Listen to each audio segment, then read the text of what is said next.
Ato. Kanino po bang anak tayo? Balik nyo na sa matres niyo.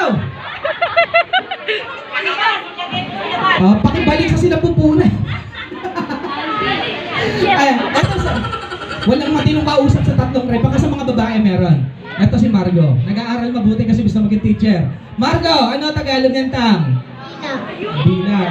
Hindi siyembot, huwag kang lasinggero, ha? At hindi rin juice. No, hindi rin orange, no? Pinag-aaral kayo tatlo, naggagamba kayo. Ayan, okay? Eto na. 1, 2, 3, 4, 5, 6. Kayong anim. Gusto ko sabihin nyo ng sabay-sabay kayo. Okay? Mainit! Mainit! Okay, sabay-sabay dapat, tas malakas. Okay, ready? Mainit! Mainit! Okay, very good. Isa pa. Mainit! Mainit! Isa pa! Mainit! Bilisan mo ate, naiiwan ka ha. Isa pa!